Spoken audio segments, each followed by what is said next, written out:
In today's video, I'm going to teach you how to add custom fields on Wrike. Whether you're looking to better organize your data or tailor your workflow to suit your project's specific needs, custom fields can be incredibly beneficial. So let's dive right into it. First, you'll want to begin by logging into your Wrike account. Start by navigating to the Wrike homepage where you'll find the login button prominently displayed. Click on it and you'll be prompted to log in. Since Wrike offers various login methods, let's choose the fast and convenient Google login option.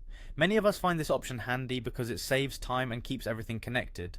Just click on Google and then select your Google account from the list. Once you've done this, you'll be seamlessly directed into your Wrike workspace. With access to your workspace, the next step is to go to your project. Navigate to the specific project where you'd like to add a custom field. This can usually be located by heading over to your project section, where you can view all your existing projects. Find the project you want to work with and click into it to proceed.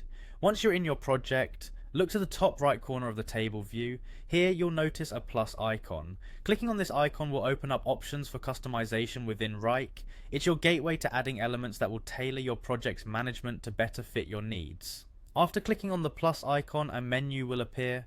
From this menu, select Custom Field. Choosing this option allows us to enter a realm of possibilities where you can define what additional data points you need to track beyond what's available by default.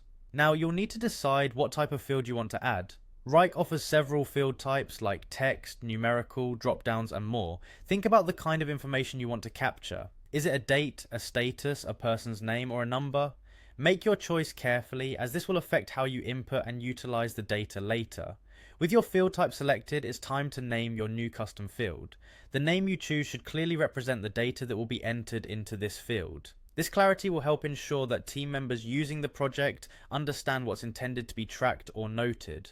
Finally, when you're satisfied with your field name and type, go ahead and click on Create. This confirms your selections and generates your new custom field. You'll now see it appear in your project's table view, ready for you and your team to start inputting data. And that's it, you've successfully added a custom field to your Wrike project.